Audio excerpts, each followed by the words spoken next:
ისგან საკმაოდ დიდი ზარალი მიადგა რაიონს, ჯერჯერობით დაცვლა ვერ ხერხდება, იმიტომ რომ დაუშვათ გუშინ წინდელი ზარალი და ეს გაკეთებული სამუშაოები რაც ჩატარდა გუშინდელმა ვარცოფა და წვიმამ ფაქტიურად გაანადგურა. მაქსიმალურად კეთდება ყველაფერი იმისათვის, რომ უმოკლეს დროში აღდგეს ყველა ის ინფრასტრუქტურა, რაც დაზიანებულია სტიქიისგან. სოფლის მეურნეობის სამინისტროს მელიორაცია სტიქიის პირველი დღეებიდან ჩართულია მის შედეგების ლიკვიდაციაში, სხვადასხვა სახის უწყებებთან ერთად დასრულდა მარტვილში კონკრეტული ქუჩის გაწმენდა მეწყერისგან.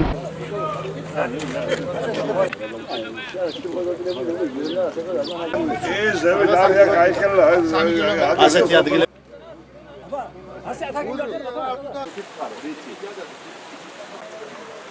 პროექტი რისი აი მე კონკრეტა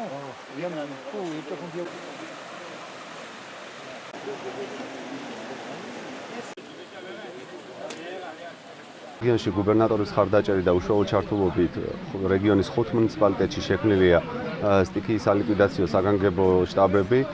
პარალელურად შექმნილია ზარალის დამცველი კომისიები. ამ ეტაპზე მიმდინარეობს სხვადასხვა ტიპის ინფრასტრუქტურული სამუშაოები, ესენია ქვიშახრეშოვანი გზის საფრის რეაბილიტაციის პროექტები, ამავე დროს მილხიდებისა და წყალსაწყვეტების გამოცვლა. გეხსენებათ, რომ ამ ივლისის თვეში უკილაოდენობის ნალექი მოვიდა მთლიანად დასავლეთ საქართველოში.